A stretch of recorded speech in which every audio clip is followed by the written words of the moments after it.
Soulutions. When men come out of the shadows to testify, giving tips in manhood, honor the codes of integrity, and give out real solutions for soul survival. Today, we have on the show a man of infinite wisdom, a man who is dedicated to the overall average to our community's brand, a thinking man, a man of quantity. Ladies and gentlemen, please welcome the father, community leader, full-time motivator, and author, Mr. Antrone McCray. Thanks. How y'all doing? I appreciate you, Sheen. Thanks for having me on your platform. I appreciate the love, my brother. Brother, it's an absolute blessing. We are going to get to everything while you're here, your book, everything you're trying to do to motivate and just continue to capture our eyes and wonder us in this lifespan that we're living in. But first, we're going to get to a few questions. Are you ready to drop these gems and answer these questions today? Let's do it. Let's do it. I'm here. I'm here. What person did you meet or see that gave you the drive towards the man you are today? Who or what defined you? Well, my father been in my life. I got a huge family. So, I got older cousins, of course, older uncles, some of the OGs in my neighborhood, you know what I mean? So it wasn't like one particular person, but I do recall being a kid, being a major Muhammad Ali fan. So may he rest in peace. And he was definitely my hero. Him and when it comes to baseball, it was bigger than baseball. By him and Reggie Jackson, when I was kids, like they was my biggest heroes. You're the first person on the show to mention baseball. And I think that's unique in its own. So I have to stay there for a little while. What did Reggie Jackson do for you? What type of symbol or what type of motivator did he really play in your life? Well, I mean, when the Yankees was, trying to do their things do their thing when I was a kid, he was hitting those home runs, you know what I mean? And basically winning the ball games, especially like in the playoffs and the World Series, I think in one World Series game, I think he hit 3 home runs or something. Like that's like unheard of, you know what I mean? Unmatched, I believe, even to this day and time, So, he just, was just a huge inspiration to not only me, but to millions of people all over the world, all over the globe. From your cousins, your uncles, your dad, everyone that you know, what great advice does someone give you that you hold to this day? What words they speak on Oh wow. Well, that's a great question. And it's just like for me, I have so many people that, that I admired and just like even if it wasn't from them talking to me directly, like even like, from me even watching like podcasts like your own and stuff like that, you know what I mean? Like I just be certain things and jewels and see it's just like reading a book or watching a movie. Like a lot of people watch movies and like, oh, that was a good movie, but they watching it, but they not really embracing what they seeing or what they hearing or taking that advice and and incorporating it to their own life. You know what I mean? Absolutely, I agree with you. I get accused all the time for dropping movie quotes out of nowhere as much as I can, but those movies motivate you. Like I said, I spoke to someone before, and I've said I've never seen a Rocky Balboa movie that degraded any black man by any chance. It was always the black man was always in a Sylvester Stallone film. He's always put black guys and black men in a situation where they can motivate their people. They can't think of any Yeah. Sylvester Stallone film where it wasn't that situation. So those films kind of gravitate to me because it gave me an opportunity to think about change and better. Yeah, wow. And it's funny you mentioned him because I remember Rambo Part 2 back in 1985. I was only 10 years old, but one of my older cousins took me to the movie to see that in a movie theater. See, the type of things they Word. did back in the day was elevating us. So now you spoke about your cousins, your family, and now we have these movie quotes. We have some of my favorite movies. I don't know if you can relate to this, like House Party One, different movies of that nature where I just really had like different quotes from like Robin Harris or different things like that.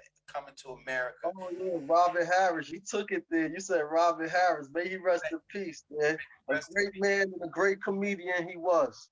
Absolutely. People that just shape your life. So I ask you this question now. We have Reggie Jackson. We have this information hitting home runs. So you like the spotlight. You enjoy these things. But these guys put together a level of lists and plans to get where they are. So my next question for you is, do you have a vision board? A vision board? Yes, sir. Definitely. I have a vision board. I also have like a 3-year plan, a 5-year plan, and a 10-year plan for myself. You know what I mean? So because the great thing about vision board is like, you're looking at what you want to achieve and what's your bottom line or what's your goal on a daily basis. You know what I mean? And the more you see it, that should plus the drive your hunger to get that or to accomplish that goal. Absolutely. The weight of the world should not be on your shoulders. It should be on paper with a plan so you can remove Oh from yeah, the yeah, road. and see, and that's another thing too. And unfortunately, a lot of black people, don't plan, and that puts us at a disadvantage because you got some doctors and lawyers and crazy. My doctor, my personal doctor, she told me that she knew she wanted to be a doctor since she was 7 years old. You see what I'm saying? So she's an Asian lady. Her name is Gloria Chung. You know what I mean?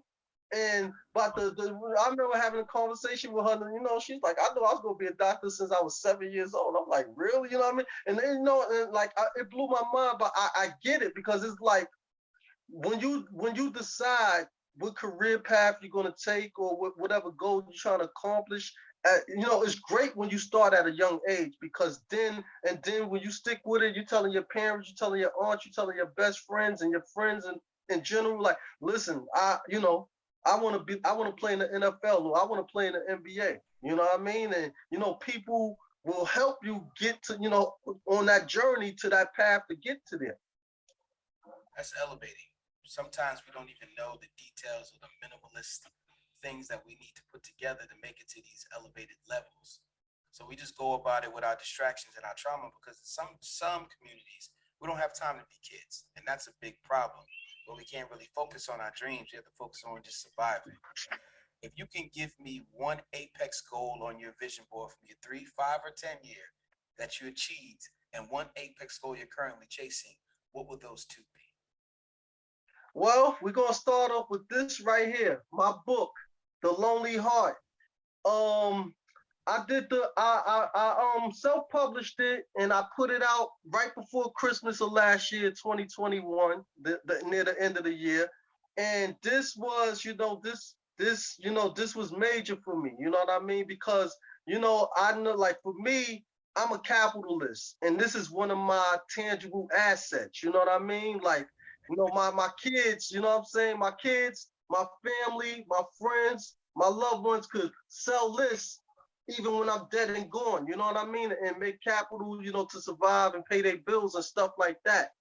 So right here, the lonely heart, this was like this was the beginning of the stepping stone. Now, next up, what I'm chasing is my company, that I will have up and running next year sometime. I would say, hopefully between April and June of next year, I have my company up and running. Can you give us a So preview? that's Can you give us a preview of what this company is going to be about? definitely. Okay, well, the name of the company is Immobilarity Enterprises. Immobilarity stands for total control. Enterprises is companies. So it's total control of these companies. It's a company that's going to have sub companies. Like basically, one of my business partners, he's in the real estate and he'll be running the real estate division. Me personally, I have experience in sales, so I'm gonna be. It's my company, but I'm setting up the sales force, and basically, it's like, for example, like for the real estate thing. Say if you was selling a house or a boat or whatever, and my guy that's in the real estate, say you selling a house for 300,000, and you're willing to give him 15 to 20% commission, right, off the final sale. He would take, let's say, maybe 10% or maybe even 50% and just give my company 5% for being under our umbrella. You know what I mean? Like that. So that's how that will work. And when it comes to my sales force, it's like, again, say like it could be a book that another author is trying to sell, and I got my sales force, and I read the book, and I feel that this is something that I wouldn't mind having, under my company. All right, my sales force will get out there and grind for you, and we make our percentage that way, and you make our money, and everybody eat. So that's basically how that's just a little taste of what's going to be going on within my company. And I'm also looking into franchises, but the only thing with that's going to be down the line, like maybe another 3 to 4 years, being at the economy the way it is now, inflation and everything being basically messed up from an economic standpoint. But I'm definitely looking forward to getting my hands on some franchises as well. That's a beautiful statement. Economics underneath the umbrella, understanding that people out there, some people are dreamers and some people are pencil pushers, right? So what Yeah, you're doing is creating a platform for people to say, hey, I got this idea, I just want to create. So, well, come over here. We have the audience, we have the umbrella to say, hey, we can take care of you for these rainy days and make sure we put you in position to win.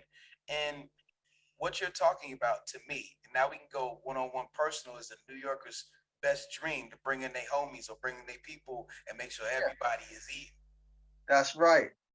That's right. So tell me something now. You're out here running these dreams, running the 3 to 5 to 10 year plan with all this influence from movies, family, and friends around you. What type of affirmations are you telling yourself every day? Wow, my affirmations is crazy because it's like it's a book, and you're a smart brother. You probably read this book. I'm sure you heard of it, by Napoleon Hill, Think and Grow Rich. That book made that book, when it comes to the business world, made the most millionaires and multi-millionaires in history. I mean, from people from Oprah Winfrey, Donald Trump, Jay-Z, and the list goes on and on. Like everybody that's successful in the business world has read this book and applied, like what the teachings in that book to their everyday life and their everyday lifestyle, and of course to their businesses, and they're winning. And he got some affirmations in there, and the thing that I like about it is that he have you because there's different chapters and different sections in there where you write you create your own affirmations. And like, oh, I'm just going to give you a rundown on a few of my daily affirmations, and it goes a little something like this: great things are coming my way. Great things are coming my way. Great things are coming my way. I say that 3 times, and I also say, I can, I will, I must. I can, I will, I must. I can, I will, I must. Those are just a few, but I got just from the Think and Grow Rich book. I got a list. I would say it was maybe anywhere between 8 to 10 other affirmations that I do, and those affirmations from Think and Grow Rich, I do those twice a day because in the book it tells you do it in the morning and do it in the evening before you go to bed. So I do those particular affirmations. I do those twice a day. Your state of mind helps you look at things with a different equation. For example, when you're driving in the car, it says do not go past a certain speed limit. And people say, well, if you go past the speed limit, you're going to get in trouble. In the right frame of mind, you can say, no, it's going to only cost me this much. Right? If you have the money, Yeah, I'm going to speed today because it's only going to cost me this much to do this if I get caught. So think and go rich, everyone. Think and grow rich and understand that it's a different frame of mind how you see the world and what you obtain in your goals and what you see. Thank you for those sharing those affirmations. And yes, you can do great things, and you can and you will. Absolutely, I agree with that 100%. I appreciate you sharing that. thanks. I appreciate that. Let's go a little further in that topic. What other books do you feel might have saved your life that you want to share with people listening today? Wow. Well, Think and Grow Rich. I'm not even gonna hold you. I came across that book what 3 or 4 years ago, and because for me, I'm a business person. Like here in New York, I went to Lehman College for business. I do. Time out, Yeah. right there. We got to stop. I don't usually do this. Shout out to Lehman College. My mom went to Lehman College. Woohoo, let's go. Oh wow, that's what I'm talking about. Yo, you got to tell your mom she got alumni here. I didn't graduate, but you know I went. All up, you went. You showed Tell up. me. Tell them, yeah, exactly. And then it was so crazy because I took the business course there. I only was there for 2 semesters, but you know I took the business course for those 2 semesters, and that there was a life changing experience for me within itself. And you know, back to what we was talking about. What was your question again? I don't want to get too much off the No, side. that's okay. The books that saved your life. But real quick, Okay, okay, let me okay. say this real quick before you answer that. For those who are listening, graduation does not mean matriculation. Graduation means you get to your goals in the next step. So if you didn't need to finish college, do not feel bad, ladies and gentlemen. It is okay that you go get what you needed to get to finish your puzzle. You got Yeah, it. that's facts. And let me add on to that because you know when it comes to books in particular, you know, self-education is kind of stronger than a college education to a certain degree. Because like for me, for the last 8 years, each year I read 10 different business books every year. You know what I'm saying?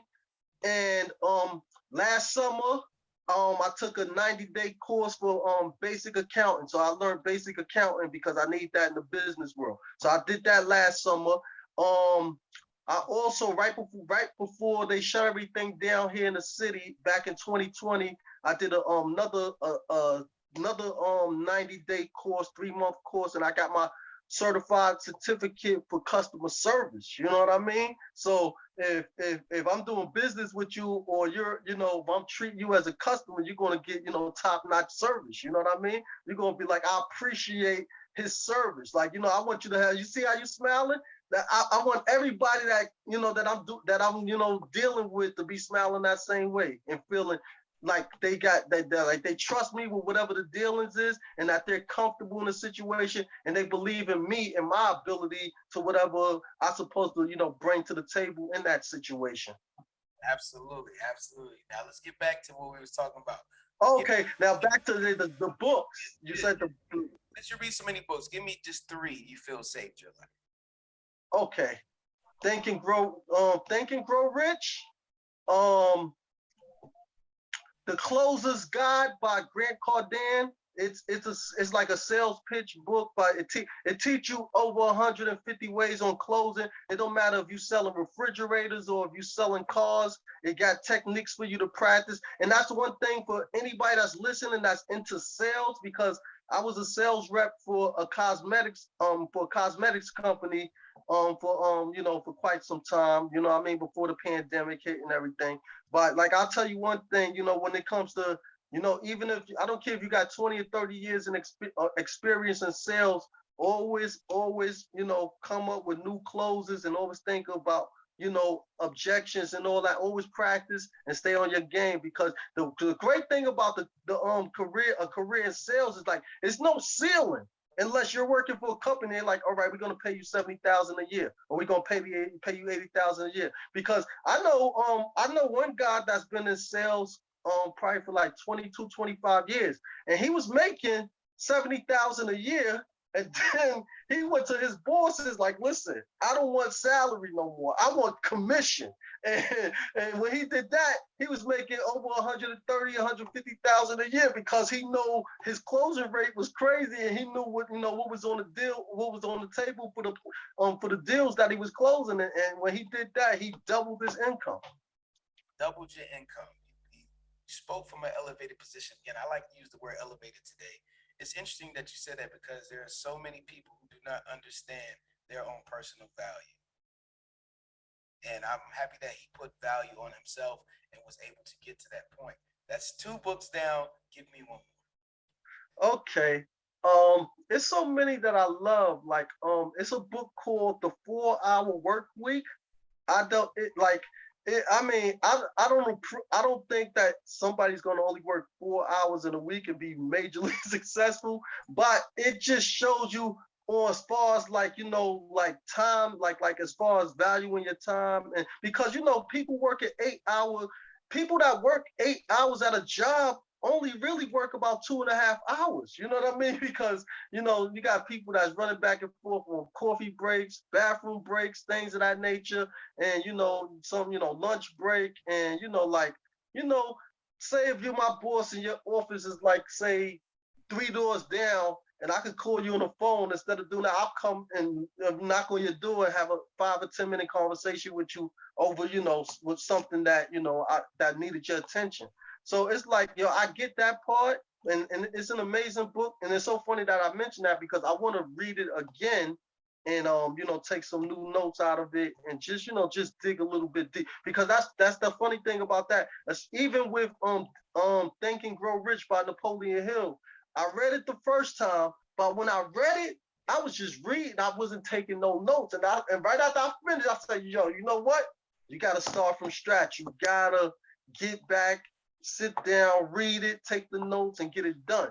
So after the second go around, that's when I was I got the full understanding, and I had like the roadmap to what I need to do.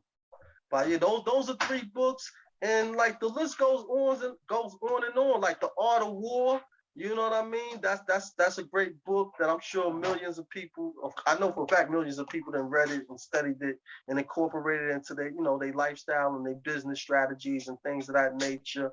And it's a ton of books. Like, and then like the knowledge is out there. Like, you know what I mean? So like I just look at it like a lot of people make excuses for where they at and want to play the blame game. And like my thing is this, like I hate excuses. I want solutions, you know what I mean? Like, like I go through problems every day. You know what I'm saying? Like I deal with a bunch of people when it comes to my book right here, you know what I mean, as far as salespeople, book distributors, marketers, everything. And I'm doing a little bit of everything, but my main thing is closing, you know what I mean? Because if I'm not selling, I'm not making no money. You know what I mean? So, no, that's how I look at that.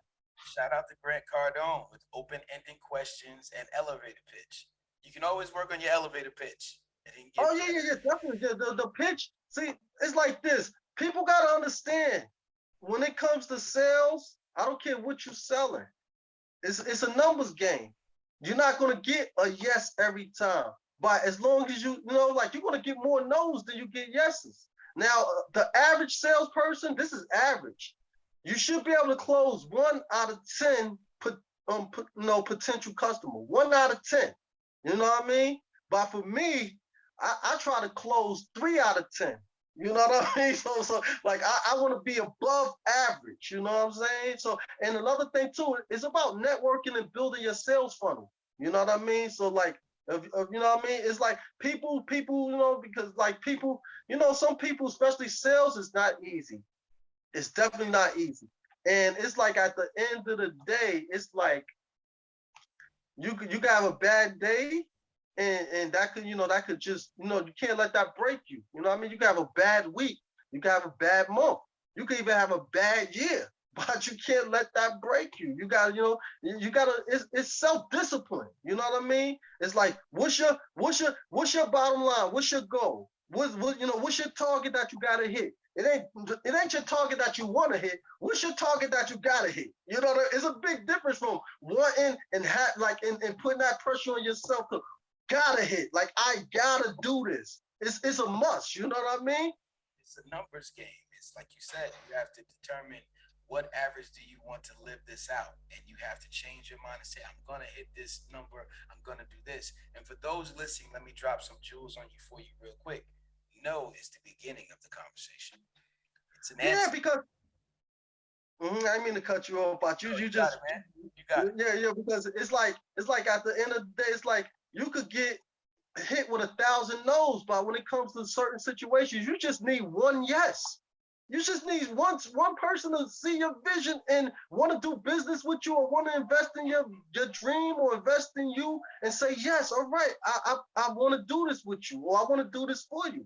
We just need one yes. And all those no's help you work on your elevator pitch. Definitely. Because when you get the no's, some people will tell you why they didn't, or what you said, or how you presented, that they didn't like or wasn't feeling, and then like you said, you practice. That's it. How early did you start goal setting? Um, I was always very ambitious to make money since I was a kid. Cause like, I mean, I had, like a newspaper route back in the days when I was a kid with one of my homeboys. Like, I was always, I was in the sports playing baseball, football, basketball. I used to hustle people, play basketball 1-on-1, for $5 or $10. Like, it's like I always had $5 like a got you a hero hustle. and some chips. They got you a Huh? sandwich. That $5 can get you a sandwich and some chips and a soda for me back in the day. That $5 went a long way. Yo, listen, that's a fact. That's a fact. That's definitely a fact. So, like, it's just like for me, and it's all about the individual. You know what I mean? Because like for me, I know my purpose in life is to help people and to make this world better for the generations that come after me. You know what I mean? And I know from a financial standpoint, I know what my from a financial standpoint, I know what my bottom line is. You know what I'm saying? And some people, like when you, even if you don't know what you want from a financial standpoint, what your bottom line is, but once you know what your purpose is in life, then life becomes more fulfilling. At More, least for me, more anyway. magnetic, right? More magnetic. Yeah. You know what to attract. I like to call this an audible question. This is not on the dossier. This is not on the docket. This question is for you. When did you decide to say I'm worth this? But so many people don't know how to put that in one form and say I'm worth this. This is what I'm worth. When did you say it's okay to charge people for what I do? Well, I look at it from a couple of different matrices. Like for one, like when it comes to sales, I got over 20 years of experience in sales. And for two, my drive, what I mean, is like, like I grind, you know what I mean? Like I like most people will, while most people are asleep 3 o'clock in the morning, 4 o'clock in the morning, 5 o'clock in the morning, I'm up. You know what I'm saying? I'm up working. You know what I'm saying? So it's like for me, like, and like we all get 24 hours in a day, but it's how hard you go. You know what I mean? I remember when I was working on a rough draft of my book. I remember sitting here at the kitchen table, going to sleep 1 o'clock in the morning, and then jumping right back up at 3:30 in the morning. And my sister comes by, she's gonna use the brush. She's like, hold up, then you just go to bed? And I'm like, yeah, but this work gotta get done. You know what I'm saying? So it's like when and Napoleon Hill teaches you this. This is something that I learned from him and Think and Grow Rich. And I know a lot of people say that's watching and hearing. He's talking about think. He keeps saying, I'm telling you, if you don't know about this book, or if you never read this book will change your life. If you read and take the notes and apply this to your life, and to if you got a business or got ambitions or starting a business, this book is the blueprint.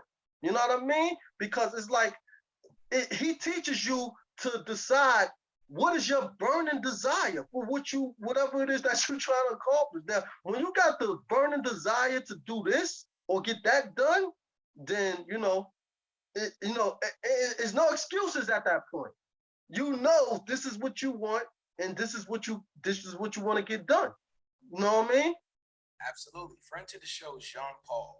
He's from the UK. He spoke about when you love doing something, it energizes you when you're doing it. You don't feel tired. So if you having that type of energy to hop back up because your body and your brain knows I need to get this done. This is Exactly. Exactly. I am just completely motivated and energized all the way around. My body will tell me when I need to sleep, but my mind right now says I need to finish this. Exactly. And it's like at the end of the day, it's like, okay, if you get up at 4 in the morning, you've been working and you tired, because this is what I do sometimes too. I'll get up at 4 and I'll work from 4 to 7 a.m. and then I'll go back to sleep for an hour or hour and a half. I'll set my alarm. I'll go to sleep at 7 and I'll get back up at 8:30. You know what I'm saying? So it's like that's like the power nap. You know what I mean? That's like, okay, you've been grinding for 3 hours, getting it done. You earned this nap. Take that nap, get back up, and let's get back to work. Right, here we go. So we have this all in totality now. We have the 3 to 5 to 10 year plan. You learn from your dad, your cousins and older brothers and people, your OGs in the neighborhood. We're reading books, reading about 10 books a year. We're adjusting ourselves, we're laying out the plan. We're getting less sleep because we're so energized. Tell me, through all of that, thinking and growing rich, being a capitalist, having your affirmations, what did you sacrifice? I sacrifice. I sacrifice. I look at it like what I did sacrifice. I sacrificed like because I did lose. Well, I ain't gonna say I lost some friends, but it's just that like some friends, wasn't on my journey no more. You know what I mean? Like rather we grew up together, or rather we was cool for years or many years, and I know your kids and know your baby moms. It was like right now I need to be dealing with people that can help me grow or got some networking connections that they could plug me to certain people to get certain things done. And that's it. Cause like right now, my main thing is my bottom line. You know what I mean? So I'm setting up for that. And it's like some people, it's like, okay, cause like people, I know some dudes that just want to go to the clubs, every Thursday, Friday, and Saturday night. I ain't got time for that. You know what I'm saying? So I fall back and do what I do, and you live your life the way you want to live. But like at the end of the day, when it comes to me, I know what I want, and I know what I have to do, and I know the imprint that I want to put on this world. So I got to make things happen. That's how you work 4 hours a day. You have so much things that you delegate to people to save you time. And if you're Yeah, wasting time doing things that doesn't help you along your journey currently within your plan, then you're going to take a longer time to get there. You're not following the yellow brick road anymore. You're following yeah, someone else's pattern and what they made, which doesn't light up for you because that doesn't make you light up. that's true. That's absolutely true. We spoke about friends, we spoke about letting family go, arranging your time. Can you tell me your lowest moment and how you got up? Now, this is for the people who may be listening today who don't know how to get up, who may be dealing with a similar situation. How did you get up? What was your lowest moment? Like I got a daughter, I live here in the Bronx, New York. My daughter's up in Albany, New York with her moms. And when the relationship with me and her moms didn't work out, she basically used my daughter as a weapon against me.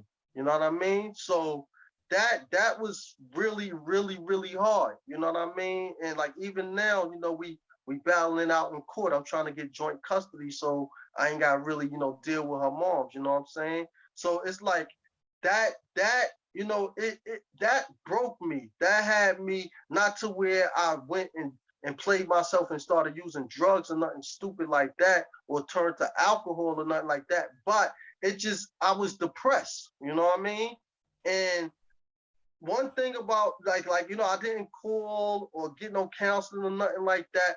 I figured it out on my own because I was like, yo, bro, you can't just keep giving her all your power. Like, she dealing with whatever dude she dealing with or dude she dealing with, and she don't really give a fuck about you at this point. You know what I mean? So just focus on taking care of your kid, getting to a better place to where y'all can play it out in court and you could get some type of custody or joint custody. You know what I mean? So, once I realized that I was giving her my power, and I was like, yo, that's kind of like me putting my life in somebody else's hand. And I never did that my whole entire life.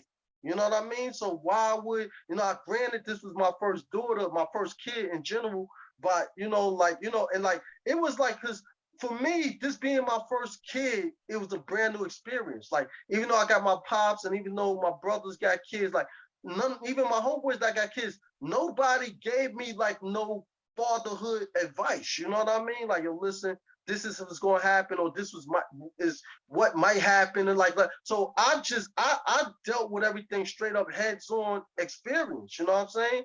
And for people that's down, it's like, okay, if you're down right now and you're listening to this, if you got a kid or you got kids, just take this into consideration. It's not about me and my feelings right now. It's about me building something and having something for my kids. Like, you know what I mean? Like, I don't care if you open up a little candy store. I don't care whatever your legacy is gonna be. But make sure you know, like it's like a lot of people just get caught up with like, I want to take care of my kids. I want to take. How about you take care of your kids and have a company for your kids? You know what I mean? Like, see, like people are always just on that. I want to take care of my kids or take care of my responsibility, take care of the bills. People like I'm not content. You got a lot of people that's just content with what with the normal, like, and I had this discussion with my parents like maybe 2 years ago because like they didn't really fully understand me in the path that I was on, and I had to explain to them like, yo, listen, y'all grew up, worked the 9 to 5, want to retire, get a pension, but I want more than that from a financial standpoint. I want a whole lot more than that. And for me, even though I had jobs and I worked for different people, different companies in the past, like I always wanted to work for me. I always wanted to be my own boss. You know what I mean? I always wanted to be a business owner.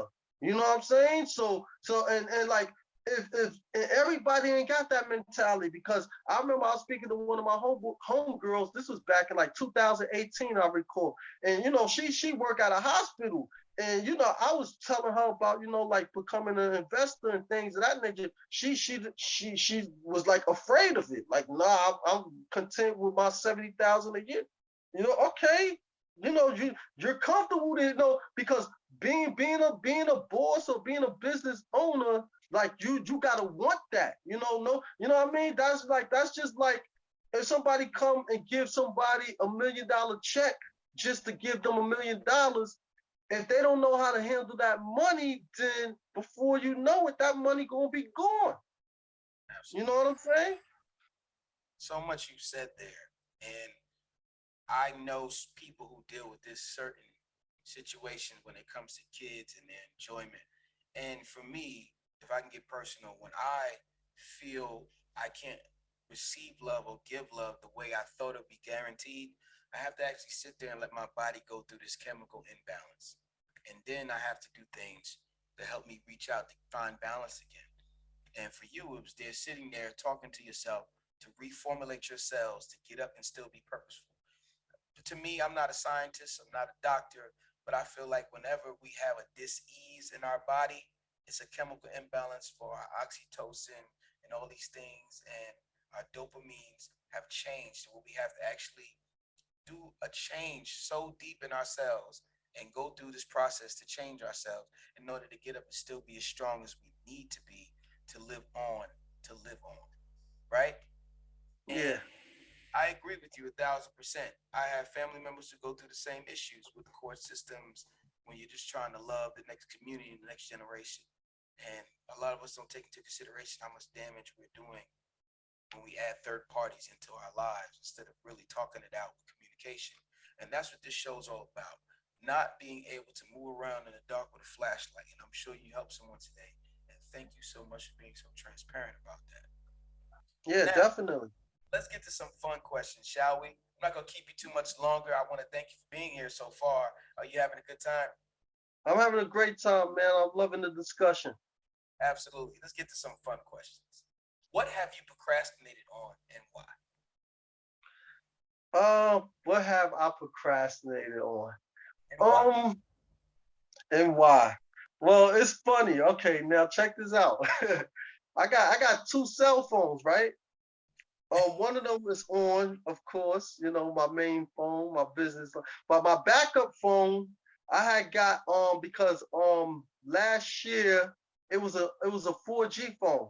But the company was switching over to everything 5G, so I had to get a new phone. So I got the new phone in the living room, right? But I never went and just went to the store and let them connect it. You know what I mean? So because like that's my backup phone, and like I use it, but I don't use it. Like most of the time, I don't even have it. Even before I had to get the new phone, like it will always just be off. Like, you know what I'm saying? Like, I wouldn't even take it out the house with me. You know, I just like if I had a situation with this phone, or then I run to my backup phone. But that's the only thing I would say when it comes to procrastinating. And don't hold me to this, but soon. I don't know how soon, but I am going to get to the store and let them go ahead and cut it on and activate it for Y'all see Antrone in the street, ladies and gentlemen. Ask him, did you go to the store yet? me. Most likely, I would say no because I'm gonna be busy these next 6 to 8 weeks. I'm gonna be really busy. I'm about to set up the fundraising situation for this book right here. You know, Only hard. best-selling book, The Lonely Heart by Antrone McCray. We turning this into a movie and also a TV series. So when it comes to the fundraising situation, I'm gonna set up a GoFundMe page, and I'm asking for $1 million, people. I need donations. $500,000 from the $1 million donation fundraising campaign will be going towards the movie budget, and the remainder of the money will be going to um getting more books, paperback copies of the book printed up, marketing, promotion and advertising, and for me to hire some sales reps to help, with the distribution and the selling of the paperback copies of this book. I have nothing but great reviews from it. It's on Amazon. Sheem, I already sent you the link a few days ago. So, you could blast that and put that on the website and stuff like that. Well, let's deviate for this for a moment. Let's take a second to talk about this. I Uh-huh. recently had the opportunity to interview some great people from a situation called the Big Bad Wolf. They're the largest book sale in the world. I'm gonna try to get you in contact with them or give you some information where you can actually set up something where they get copies of your book and share it around the world, so people all can read about the Lonely Heart. Oh, wow. That would be beautiful. I would Hold love me if you to could that set that now. up. Hold me to that. Remind me. Oh, Let no me worries. I'll be emailing you like, yo, shit, what's up with these people with this book situation? I'm gonna try to get you connected, man, because that's what I do. I like to connect people with things that are great and what's happening and spreading good nature around the world. Yeah, Next and to question. before we get to that next question to your audience, I just want to read y'all the description of this book, and just to tell you so y'all can hear for yourself why this book is worth becoming a movie and a TV series. All right, now check this out. Kia encounters a lot of hardships and tragedies in her life. After her father walks out of the picture with no direction, she depends heavily on one of her brothers, Jimmy, and her mother, who unfortunately passed away. While, while trying to deal with the loss of her mother, the murder of one of her brothers, and losing her sister Jennifer to HIV/AIDS, Kia also has to cope with her sister Barbara, now dying from breast cancer, and the suicide of her cousin Diane, who killed herself while in prison for a murder that she didn't commit. Fearing that Kia will become another statistic, Jimmy gives his sister a very deep and emotional pep talk. Only at this point, Kia gets focused and finds her true calling. Shortly after the passing of her mother, Kia's father returns with a hidden agenda. Working as a hitman, he ends up going to jail for multiple murders. While incarcerated, he runs into an old enemy. Will he survive? Find out in The Lonely Heart. I got to see what Kia's doing in her life. I got to see what she ends up doing. Oh man, this girl, she's the great comeback story, man. I mean, from what you just heard, she go through hell and bounce back, man. I don't want to I don't want to spoil it for nobody that potential readers or customers out there. But it's an amazing story. It's a great read, and it's great. And on top, most importantly, it's great entertainment. Look, sound like Kia is forged in the fire. Yeah, forged in the fire. Facts, facts. Absolutely. How important is it to leave where you're from to develop yourself to where you're going? Wow, it's funny you said that because I'm from the Bronx, New York. But next year, besides me having my company up and running, I'm moving my family down to Florida. I knew you was gonna say. Yeah, in my brain say don't say Florida.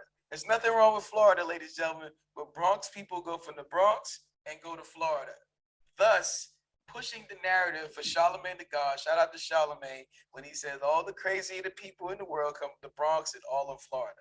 I also from the Bronx, New York, and shout out to the Bronx. And most of my family is from where? Florida.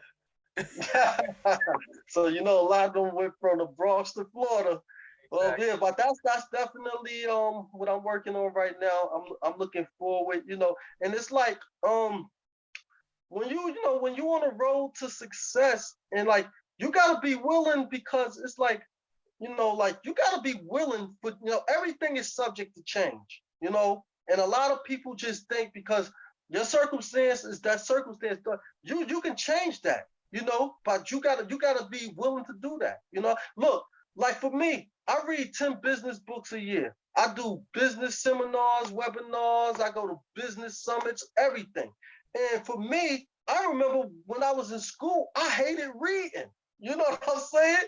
I remember like my moms and my pops even kid would be like you do more reading now than you did when you was in school. And that's true. Found the So it's like purpose. everything is subject to change, and it's like, like sometimes you have to move from where you're at, to get to where you're going. You know what I mean? Because it's like they say when it comes to money, like, you gotta go to the money. You can't sit around and just think that the money gonna come to you, because it'll never come. Absolutely. Also believe everything is subject to grow. Will you allow it? Will you allow the people around you or yourself to grow, and it's acceptable to be okay with that? Whatever That's direction true. you're going in, whether it's in your path or not, will you allow it? Will you let that energy flourish? I got That's one true. of the tough questions I like to ask. Now, you don't have to answer this question, but it's a three-part question. And if you don't want to answer, Okay. okay, but I ask that you drop a gem or two if you like. Are you ready for the question? Yeah, I'm ready. What was abusive to you that you thought was love? Um, I didn't really, thank God, I really didn't go through no type of abuse. But when it comes to my relationship with my daughter's mother, it was like verbal, like it was a lot of arguing, and her saying a lot of fly stuff out her mouth. So that was kind of like Well, verbal abuse, well, you it could know. be anything from a large spectrum. It could be, hey, I thought drinking Hennessy every Friday was good for me. I loved it, but it was abusive to me. I didn't realize it until now. Anything in that spectrum you feel that you thought was love at the time, like good, even friends, like, oh man, my man showed me love, but at the end of the day, when I look at it, it was the worst thing for me. So, what Oh was yeah, yeah. to you that you thought was Oh, well, like I said, that situation with my daughter's mother, um, and I used to smoke a bunch of weed. You know what I mean? I quit smoking weed now. What, 14, 14 or 15 years now? I quit smoking weed. I had to just leave it alone and get focused. Like like I abused weed heavily. I will say that. how did you recognize it? um, I quit smoking weed because I missed my flight to DC one time. That's when I quit, because I had 11:30 flight. I got up, it was like 8 in the morning. I smoked some weed with a few of my homeboys, and I wound up falling back to sleep, and I missed the flight. And when that happened, I went in the bathroom. I started crying. Like, I'm looking in the mirror, and I'm like, you know what? Not again. Never again will I touch that. Like, you know what I mean? And that was my wake up call. Me missing that Total, flight to DC. Yeah, total. yeah. I Yep. like that. My friends thought I was bugging, thought I was crazy when I'm telling everybody, like, I'm not smoking weed no more. I quit. They thought I was bullshitting until I actually showed them. And because what I was like, for people, and like, see what it is for people that's trying to quit smoking weed. It's like my best advice to you was this is what I did. Like, say if you was one of my homeboys and you was with the fellas and y'all rolling up blunts, and I would leave y'all when y'all about to do y'all thing. That's how I was able to quit. And then like after the first 2 or 3 months of me not being around y'all, and then I could tolerate it. Like, you know what I mean? Like, if y'all smoking, I'm good. Like, you know what I mean? So that's how I did it. You know what I mean? But some people, and then again, people make up so many excuses to smoke weed or drink alcohol. Like, yo, I had a rough day, or my boss winning on me, or I'm behind in this bill or behind these bills. But what people fail to realize, rather it's weed, alcohol, or heavy drugs, it's like your problems that's not solved are still going to be there once you finish enjoying that get high. You know what I'm saying? Yeah, you had to And create. that's what people fail to realize. They, they're delusional. Like, yeah, fuck that. I need to smoke. I'm stressed. But okay, that problem, you still gonna have to deal with that problem, whether you want to or not. You know what I mean? That's just the reality of it. Absolutely, I agree with that 1,000%. Absolutely, it's just a situation where you had to create a new habit, and then you had to teach others on how to treat you. Now they really believed you after you consistently, popped up and left. I remember growing up in the Bronx, and they separated us. Where if the old heads was about to smoke, they say, "Hey, little homie, you need to go over there. We about to smoke." Like the respect, and then like Yeah, consistency turned into things for me where I had respect for myself because they told me I should. yeah, Right, that's real. That's right. real. Those are like Yeah, the OGs we talked about, people that really exactly. actually they do this 5% of good thing, and you're saying you hold on to that message and you understand it in totality. True. True Talk, indeed. talk to me about fatherhood and mentorship. Well, I got a lot of business mentors. Some most of them I met online, and I know I'm grateful for for those connections and stuff like that. And like for me, like I'm a very ambitious individual. I'm very self motivated. That's another thing that a lot of people gotta get motivated, or don't get me wrong, other people and other people's actions motivate me, certain things. But if you can't motivate yourself, oh man, then life is going to be really hard for you if you can't motivate yourself. And if you got kids, and if your kid or your kids don't motivate you, then I don't know what's going on with your brain. Because I remember when I had my daughter, like that switched up my whole mentality. You know what I mean? I can't even hold you. Like it wasn't about me. It's again, when you have a kid or have kids, it's not about you no more. It's about those kids. You know what I mean? Like you gotta make sure you handle your business for them. And if you got some money left over and some new Jordans that dropped and you want to get them, then bless yourself with those Jordans. But make sure your little daughter and your son get those Jordans before you get a pair. Absolutely. Being talking about being of service and being a servant. Now I want to ask you a fun question that a lot of people in our generation and where we come from didn't really talk about much. Did you ever get a sex talk? Who or what gave you sex education?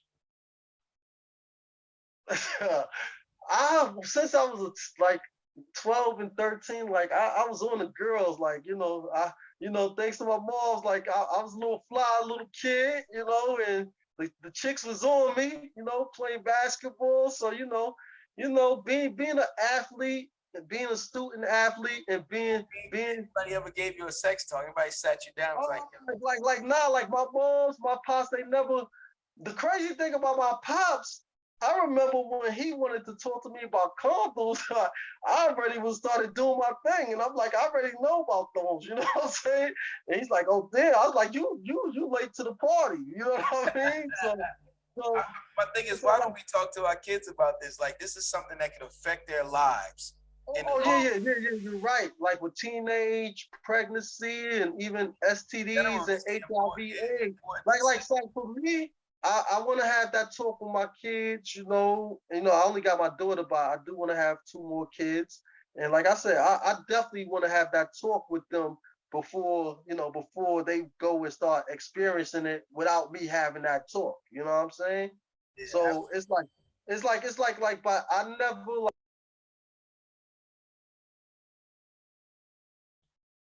can you hear me? about that. You can hear me? Yeah, I can hear you. Never what? Yeah. I never had nobody actually sit me down and like have that talk about the birds and the bees or nothing like that. Like for me, and then like me and some of my homeboys, like when we was in junior high school, we was cutting and like sneaking onto somebody's house. You know, we would find the VCR tapes, the X-rated tapes, and we just looking at porn and and experiencing, not just seeing that aspect of life when it came to sex and stuff like that. And Absolutely. then it was and then back in the days, We used to go like, they had the newsstands that had the Playboy magazines and stuff. So, we in the store just skimming through the pages, just looking at the beautiful woman that was in Playboy and stuff like that. Yes, I heard a story once where there was a kid who was 13. He's riding the car with his dad, and his dad looked at him and said, "Hey man, we need to talk about sex." And he goes, "So what you need to know?" Hold on, he asked his pop, so what you need to know? Wow. See, that's kind of like my situation. Like, Dad, you late to the party. I'm already doing my thing. Let's make sure we had this conversation because it gets deeper because third party government gets involved, make the bad decisions, and sometimes it can lead you down a long road of not having a license, passport, anything. It takes all your freedoms away from you if you make the Yeah, wrong. yeah, yeah, yeah. Yeah, like you said, because I know a lot of brothers that got caught up with the child support situation and stuff like that, and can't drive and stuff like that, no driver's license and stuff like that. Yeah, so it's real and it's deep, and like, it's just like, for me, I want to teach my kids how to be the best problem solvers that they can be. So, when a problem, and then another thing that a lot of parents don't talk to their kids about is that peer pressure. You know what I mean? You being with your homies and they, your friends, and they want to join a gang, and just because they're your friend, like when you think about it, gang activity for say. Like say it's a bunch of dudes that's bloods on a certain block or a certain set, whatever the case may be. When you think about it, the majority of them became bloods because they friends became bloods. Like, oh yeah, I'm blood now. Like, yo, we gonna jump you in. You gonna be blood. Yeah, I'm gonna be blood. Not all because he's your friend, but all because they're your friends. You know what I mean? Like you didn't make the decision. They made the decision for you, and you were so weak-minded, and you didn't, and you was just so naive that you didn't even realize what was going on. Like, like until it's too late, and then there's a gang indictment, and y'all all in jail for 10, 15, 20 years. And then when you reminisce and think about, like, you know what? I didn't even say I want to be blood. I'm blood because Joey, Tim, Bobby, Ricky, Johnny, and Steve, they all became blood. That's why I became blood. All the Like, new. you know what I mean? That don't make no sense. Like, you didn't threw your life away all because your friends made the decision for you. So I ask you this: should there be a basic training program amongst the level of education given out in the communities where we talk about financial literacy, communication, how to change a tire, gardening, general wealth building, stock, real estate, speaking with the elderly with intent? Do you think we could have something like that? I believe that we should have something like that. But the only thing, because the generation of the youth and the young men at like like ranging from let's say 14 to 18 or 14 to 17, or even though I'll say from 14 to 21, the problem with them and with me, myself, and you is that when we had the OGs in our neighborhoods and even other neighborhoods, and if they stopped to us and start talking, we would give them our ear. You know what I'm saying? Like, you try to stop some of these young dudes, man. Like, I don't know you, fam. Like, what's up? No. Like, they want to give you problems instead of actually give you 2 minutes or 3 minutes of their time to hear you out. You know what I'm saying? But So it's like, what's interesting about that, not to cut you off, but what you spoke yeah, about, the peer pressure. There's always someone in that group that needs a lifeline who wants to come over there. So I think we need to focus on the people who actually come to you. Excuse me. yeah, bless you. Thank you. The focus on the people who actually come out of that group and say, "Hey, this ain't for me. I know this ain't for me. This is stop the car. Let me get out. Cuba Gooding Jr. moment. This is let me get before things happen." There's somebody always worth the time, but if we don't have it sitting there for them to walk into, then they're always going to stay in the car. Yeah, you're right. So like you said, that option need to be there for them, rather like like the Big Brother programs, or rather it's like a website, or like a particular YouTube channel or YouTube channels where people are advocating for those type of services, and helping the youth and the young men get more and more on track. And my advice, this is what I would tell like parents or even some young people that's listening to your podcast right now. I would tell them like, like decide what it is that you want to do, you know, and YouTube, it's like a free college. You listen. Last summer I installed this sink right here in my kitchen. I'm not a handyman. Like I am definitely not that. I'm more like a businessman and a salesperson. Wait, But Phil I Jones. watched I watched YouTube videos and I took the old sink out and put the new sink, installed the new sink myself. You know what I mean? And I learned that from YouTube. Like you anything you want to learn or anything you want to master is right there on YouTube for you. You know what I mean? So like No, if I was a young man or a young lady right now that really didn't like have no guidance, or not even, I ain't gonna say no guidance, but like no vision of myself for my future, I would start, just like looking at YouTube, like because like even some of these mentors that I came across, like Eric Thomas. I didn't know who Eric Thomas was. I came across his YouTube channel. Patrick Ben David. I didn't know who he was. You know what I mean? Inky Johnson. Like I didn't know who these people was. I just came across their YouTube channels and I just checked out some of the content and it resonated with me. And I'm like, oh, I could rock with this. I should rock with this. This is what I need. Like, you know what I mean? It's like you gotta understand. Like sometimes, like God give you signs, and sometimes people just don't pay no attention to the sign or the jewels that's right there for them. it's amazing you said that. The internet is just how far your mind and your focus on your reality is. Anything you focus on, it's there for you, but you got to think about it first, and then you can just type it in, and it's there. Someone already did the work. There's nothing new under the sun, but you have to put it in your reality. Absolutely, I Yep. agree, 1,000%. I want to do a poll with you real quick. I want to know the top three things you want in a woman, and I want to ask you this question because there's always one thing I like to see if anybody adds in there. Now, there's no wrong answer here, but I just want to see what you say. Top three things that you want in a woman. She gotta be able to cook because I'm greedy and my mom's is a retired chef. You Oh, know, I you know, she gotta be able to cook. Like, I got some cooking skills myself, but my lady gotta be able to cook, you know what I mean? So that's she one. gotta be able to cook.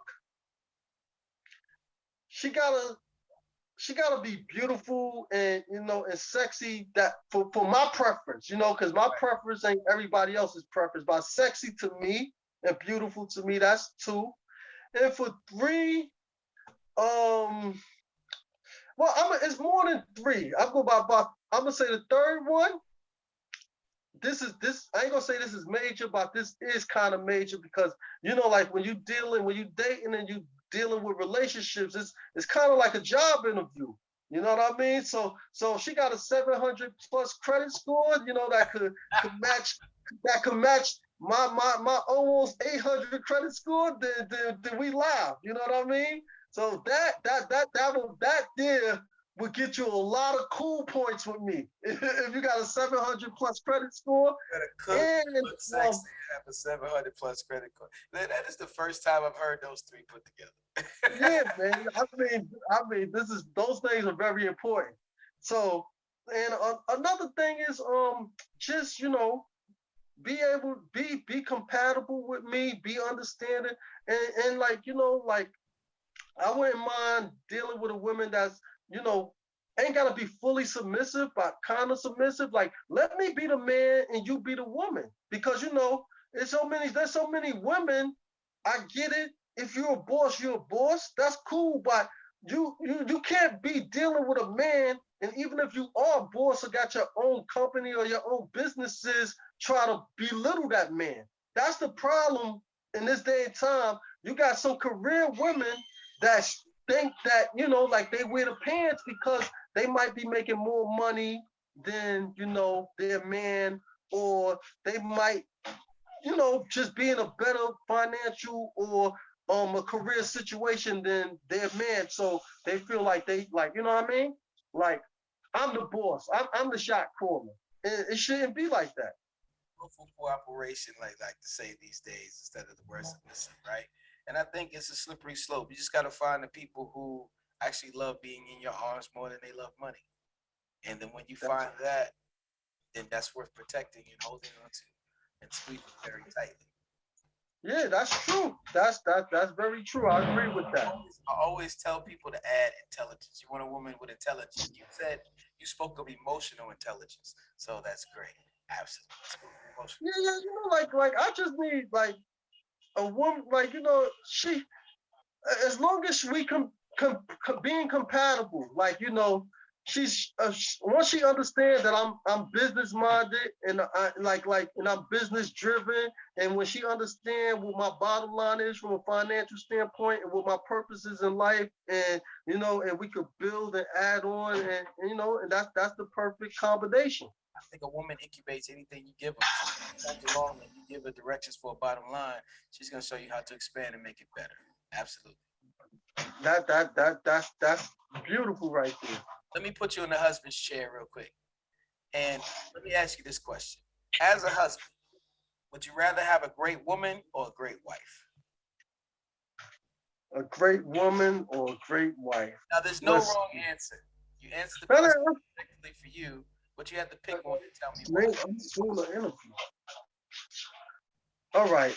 Now, a great woman, I look at that like she's going to be a great woman before make her my wife, because you got to be a great woman in order to become my wife. And it's just like, like I do want to get married, and when it comes to a woman, like building and adding on, it's just like I feel in my heart when I do decide, like to propose to a woman or deal with that woman and it leads to marriage, that I see her growing into being a great wife from the qualities and the traits that she has as a great woman already. You know what I mean? Cool. Hey, listen, there's no wrong answer. I just like to ask people that question and, hear what they have to say so you can pass on those jewels. Couple Yeah. more questions, then we're gonna let you go. But I want to thank you for being just a few more questions. Now, this is the real question. I'm gonna ask you this question. I rarely ask it, but it just depends on the nature of the conversation. How do I approach a man I have problems That you have differences with and you want to talk it out instead of lead into violence? with? Yes. Okay. Well, if you feel that you can't approach them directly yourself, hopefully there's a third party, like a middleman, like somebody that knows both of y'all, and he or even she could just arrange for y'all to have a discussion. And like, or if it's a straight direct, you just gonna approach them like, yo, listen, brother, like we had an argument a few days ago, or whatever the case may be, and you said something like you threatened me, or whatever the case may be. It ain't gotta come to that. Like maybe you was upset at that moment, maybe you was having a bad day, and I bumped into you accidentally and you went overboard with it. But I just want to have a discussion, an open discussion with you, and see if we could clarify this so this ain't gotta be no ongoing thing. You know what I mean? I love the third party aspect. A lot of people don't think about that. You find a neutral location, sit down. Yeah, because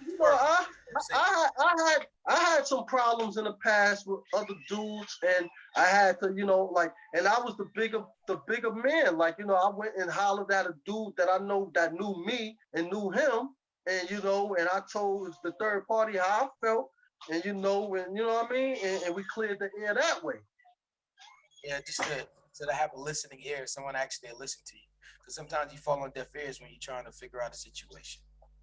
Yeah, yeah, that's true. That is true, and it's sad that some people don't want to talk out their differences, because it's like it's like we ain't gotta be friends after the fact, but I'm comfortable with knowing that I ain't got a problem with you, just like you should be comfortable knowing that you ain't got a problem with me moving forward. Good energy. Good energy. Absolutely. Yeah. if you were being given an award, would you rather have Father of the Year or Man of the Year? You have to pick one and tell me why. Father of the Year, that would be a great honor. But I think Man of the Year has more impact on the world than Father of the Year. You know what I mean? That's just like I said, Father of the Year, that would be beautiful. But I know that Man of the Year, you know, that means more people are listening to me, more people are paying attention, and more people, want to, like do their own homework on me in particular. I came up with something called operating at 100%. And what I mean by that is I took 5 things: purpose, health, confidence, money, and knowledge. And I put them all in 20% increments. And then every day or every week or every month, I give myself a grade. So, purpose, did I work at my purpose today, fulfilling my plan? Health, did I eat right, pray, meditate, do the things that help me stay strong? Confidence, did I do without any fear or any insecurities? Money, did I save money, spend money, or invest money today? And knowledge, did I take in some new information? So, Mr. McCray, I ask you, out of purpose, health, confidence, money, and knowledge, all of them 20% each, totaling up to 100%.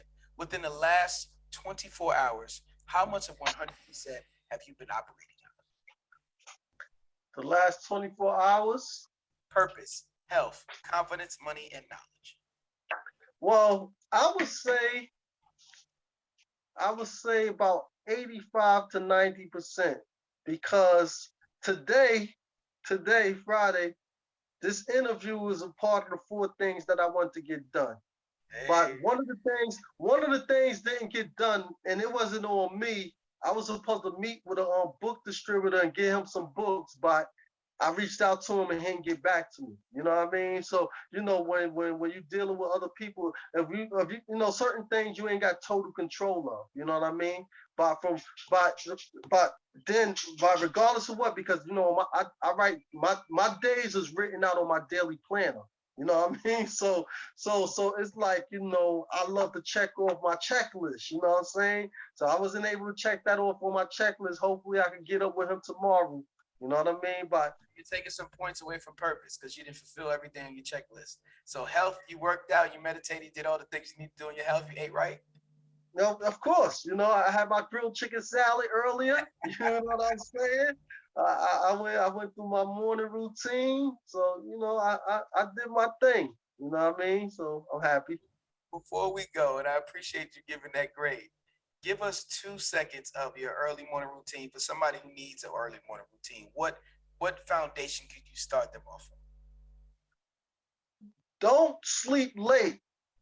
Don't sleep and set alarms. Set alarms on your cell phone. Don't sleep late. Don't all that. Listen, of course, we all need rest. All that. Oh, you need at least 8 hours. No, you don't need at least 8 hours of sleep. That's nonsense. Like I said, sometimes I wake up at 4 in the morning and work from 4 to 7 a.m. Then I'll take an hour and a half nap. Like, listen, you gotta. Life is short. You know what I mean? We're not promised tomorrow. I want to finish. For me personally, I want to finish every day knowing I put that 120% in. You know what I mean? And if I fell short, most of the time when I fall short on my daily goals, it's from somebody else's doing. It's not like 100% on me. Like, oh, I was supposed to read these 3 chapters of this book and I didn't read it. No, because if I had to read 3 chapters of a book, I'm handling that. You know what I mean? So it's like at the end of the day, when you wake up in the morning, don't make excuses like I'm tired, let me lay back down. No, get your ass up. Get up. Your kids need you. You know what I mean? Your bills gotta be paid. Motivation. You gotta motivate yourself. You like, yo, listen, I wanna save $25,000 this year. I'm not gonna save it, sleeping an extra hour or two. Get up. You know what I mean? Get up. You Discipline over gotta get up. discipline You over like, motivation. Discipline over. My friend calls me and reminds me that every day. You want to make sure that I get up and continue this journey that I'm on. Thank you, sir. You are now part of the Silhouette Boys Club. It is people like you who move in the shadows to help people like me shine. Now, before you go, we love to get referrals for the show. Is there anyone that you know that would love to come on Solutions for Men and drop those gems and answer these questions? Yeah, I got some people in mind, and I'm definitely gonna send you some emails and stuff like that. So like yeah, like I got some people in mind. I'm going to brainstorm and think about it and make me a little list of like maybe my top 3 or 4. You know what I mean? That will really do. If you could drop one name today, who would it be? One name. Hmm. Let's see. Who? Matter of fact, my business partner with the real estate for my company. So my boy Darcy Smith. You know what I'm saying? So that I didn't see, and I wasn't even thinking about him until you said one person right there that you could go. So yeah, he's definitely somebody that definitely. And he was doing a podcast himself for like 2 years, him and his partner, but they not doing the podcast no more. I think they stopped doing it last year. But he definitely, like he's in the real estate, and me and him, we like brothers. We knew each other basically all our lives. I'll say Smith, man, come on down. We want to have a conversation so you can drop these gems. Now, this comes to the time of the show where you let the audience know about the Lonely Heart, anything you got going on. Give your shout outs. The floor is yours, sir. This book right here, The Lonely Heart, is available on Amazon. The Lonely Heart by Antrone McCray. My homeboy Sheem, he got the link. He's going to put it in the description. And I'm going to read off the link real fast to y'all. Y'all could go to www.amazon.com/DP/17355111609. That's the link to the best-selling book, The Lonely Heart, by yours truly, Antrone McCray. I got 7 other book projects coming in the future and in the near future. Like I said, we turning this into a movie and a TV series as well. And be on the lookout for when I get my GoFundMe page. I'm raising $1 million. Like I said, $500,000 is going towards the movie budget for the movie for The Lonely Heart, and the rest of the money is going to go towards getting more books printed up, and hiring sales reps, and marketing, promotion, and advertising. And I want to say thanks. Shout out to Sheen once again for having me on your platform, my brother. I appreciate the love. Shout out to my man Pudgy, the fat bastard who connected us. You know what I mean? And I'm just super excited. Like this book is an incredible book. It's a great read. I read the description to y'all. I'm sure that some of y'all, if not all of y'all, are intrigued and interested in finding out what goes on in Kia's journey. It's all right here in the book for y'all. And thanks for the support. I want to thank everybody that bought the book already from the bottom of my heart. I want to thank y'all. I want to thank everybody that loved the book with the reviews I've been getting, and it's just been incredible. You know what I mean? Shout out to Pudgy the Fat Bastard. Thank you so much. A former person who came on this show, a man of infinite wisdom himself. Thank you for connecting us. That's how we do a referral base here on this show. And I hope you enjoyed the show today. For those listening, you can reach me at solutions@gmail.com or solutionsformen@sheem1.com. That's SHEEMONE. It's at Sheem1 on all platforms. Let's connect on Facebook, Clubhouse, Instagram, or in the streets if you see me. Before we go, a quote from Dr. Miles Monroe. True success is not measured by how much you have done or accomplished. It's not compared to what others have done or accomplished. True success is what you have done compared to what you could have done. In other words, living to the maximum is competing with yourself. It's living up to your own true standards and capabilities. Success is satisfying your own personal passion and purpose in pursuit of personal excellence. So question of the day, question of the life. Are you maximizing your life? Antrone McCray, Sheem1, Solutions for Men. Thank you so much for coming on the show today. Peace and blessings, everyone. Peace. Sheen gave me the green light. Now it's time to take flight. Let's go. Cause I'm out the ordinary.